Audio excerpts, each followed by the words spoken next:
Sweetheart, you dropped your, oh, my little, yep. It's right at the door, it's on the other side.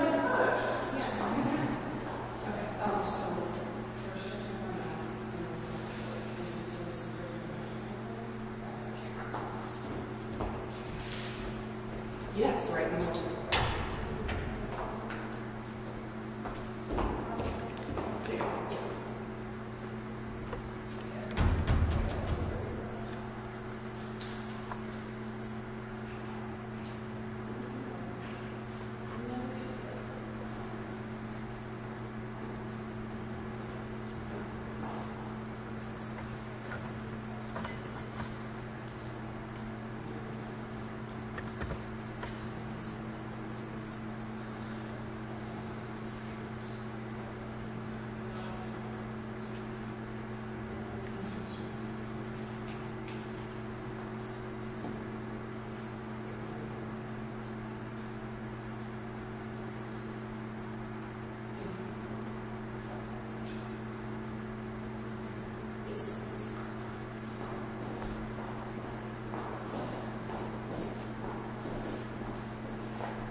Does anyone need a mic check, or are we all good on that? Yeah, let's do a mic check real quick. Okay. 1, 2, 3, 4, 5. I'm significantly shorter than he is, so. That's okay. Okay. Is he coming in like 1 minute? Is that Yep. fair to say? Yep. Okay, Are we all good on mic, everybody? Okay. Alrighty. We are going to do a really quick press conference on some recent developments in our case against Kim Gardner in our attempt to remove her from office. We're going to keep questions following this press conference to that topic, if that's all right. Any questions before we get started? Cool. All right, bring them on.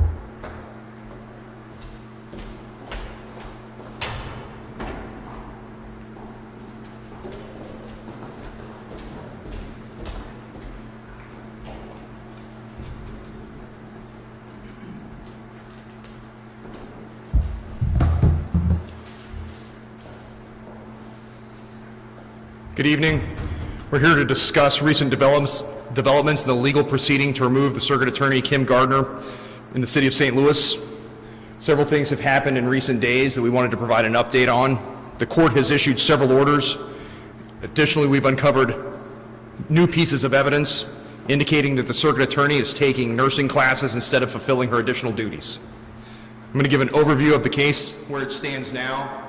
Judge Corrigan will provide an update on the court's recent rulings, and then I will briefly discuss the new allegations and take a few questions.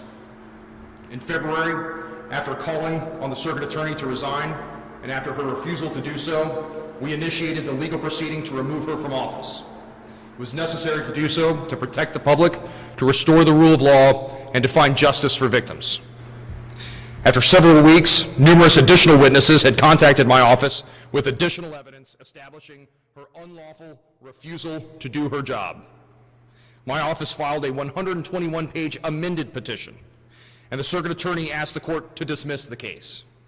After 60 days, 5 pleadings, 4 meetings with her attorneys, and a hearing on the matter, the Circuit Attorney decided she wanted a different judge to preside. This tactic was an unnecessary delay, but we remain committed to moving this case forward. Yesterday, the court issued several orders. I'd like to turn the microphone over to Judge Bill Corrigan, Deputy Attorney General for the State of Missouri, who's leading the litigation effort in this matter, to discuss these orders. Good evening. As you all know, yesterday, Judge John Trubisky issued an order very favorable to our case. Judge Trubisky denied the motion to dismiss filed by the Circuit Attorney and allowed all of our primary claims to proceed. And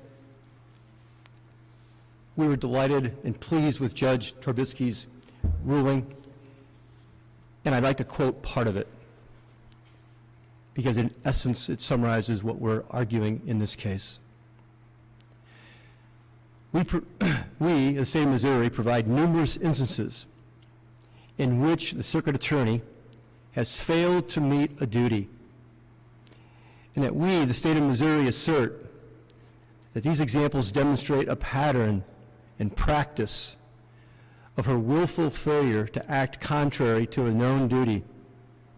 Among those duties are her duty to prosecute cases, make charging decisions, keep victims informed, and ensure defendants and victims receive a speedy trial. Now that we are armed with Judge Trubisky's decision, we look forward to prosecuting our case, and we look forward to the trial in late September. In addition to the order denying the Circuit Attorney's motion to dismiss, as many of you also know, Judge Trubisky issued a very favorable order with respect to our subpoena directed to the Circuit Attorney's office. And in that subpoena, we asked for 59 categories of documents. Judge Trubisky denied their motion to quash our ability to get those documents and found that we are entitled to obtain 90% of what we've asked for. And what we've asked for includes all communications to and from victims in the cases we've alleged in our amended petition. It includes information about the warrant backlog, the staffing shortages, the caseloads, and other categories of information. We look forward to getting that information after 2 months of delays, and the judge ordered them to produce those documents within the next 30 days. Finally, the first deposition will take place tomorrow. We're scheduled to take the deposition of the city budget director tomorrow at 10 a.m. We look forward to prosecuting our case. Thank you. Thank you, Judge Corrigan. Clearly, this case has crossed a threshold and is moving forward. A new judge either has been or will be assigned shortly, and we will continue to move towards the September 25th trial date to remove the circuit attorney. Discovery as to her files will be turned over within the next 30 days pursuant to the court's order, and we'll begin deposing the witnesses we've asked for. Over the past several weeks, my office has also received information indicating that the circuit attorney was participating in nursing classes at St. Louis University. In response to this information, and after discovering that online records confirmed the information, my office issued a series of subpoenas to the school. We have demanded documents related to her class schedule, related to the hours and participation in class, any hours she has worked at the school, surveillance camera footage, and relevant communications and documents between the student and the staff. Section 56.445 of the revised statutes of Missouri require that the circuit attorney devote her full time and energy to the discharge of her official duties. Obtaining a nursing degree is not one of her official duties. Prosecuting criminals is. Yet she has consistently failed to charge new cases, inform and confer with victims, and move the cases she does charge to disposition. Most recently, she has failed to appear for a murder trial and an assault trial, resulting in 2 different judges issuing show cause orders requiring her to explain why those judges should not hold her in contempt of court for failing to show up for scheduled trials. At least one of those orders appears to be proceeding to a hearing on the matter. Those are legal proceedings independent of my removal proceeding. But again, they demonstrate a consistent pattern of behavior of her refusal to discharge her official duties. The court has opined that her office appears on the brink of collapse, and within the past 2 weeks, several more of her assistants have quit and walked away from the dysfunctional office. The court has opined that her office is a rudderless ship of chaos. Every minute she remains in office puts lives and property in St. Louis at risk. The criminal justice system in the city of St. Louis has ceased to function, and people are suffering from her unlawful refusal to do her job. We know that she was not fulfilling her official duties. Now it appears she is further violating the law and the statute by pursuing other duties outside of those permitted by statute or authorized under the law. If the circuit attorney wants to be a nurse, she needs to cease pretending to be a prosecuting attorney. It's time for the circuit attorney to go, for the rule of law and justice for victims to prevail. With that, I'll take a few questions. So it's 5 o'clock. Did you just call for her to resign? I renew my call for her to resign. That has been a consistent call since February when we commenced this proceeding. Why are you renewing that? You've already done that. Do you know that? Do you expect her? Do you have inside information suggesting that she's going to resign tomorrow? I'm telling you that this just got a lot worse for her because this case is proceeding pursuant to the judge's order. She's now going to be required to turn over discovery. She's got 2 other judges that are threatening to hold her in contempt. Her staff is fleeing, and we now have additional evidence that she's willfully violating the statute by not pursuing her official duties and pursuing other things. So you don't have any inside information that she's planning to resign tomorrow? There are rumors circulating around Jefferson City and St. Louis about potential resignations, and I'm here to tell you we will pursue this case unless and until such time as she resigns and commits to not running for office in the future. Are you saying that she's breaking the law by going to nursing school? She's breaking the law by willfully refusing to discharge her official obligations, Going to nursing school is not one of her official obligations, and she's missing court and failing to discharge her official duties, at least in part because she's doing other things. If another elected official was taking other classes or other education or had other activities going on outside of their official duties, like, would that pose a problem in your mind legally? It depends on the statutes governing the conduct of those official offices and whether or not they're performing their statutory obligations. Have you thought about pursuing quo warranto proceedings against the Iron County Sheriff who's been charged with kidnapping? Yes, that matter's under review.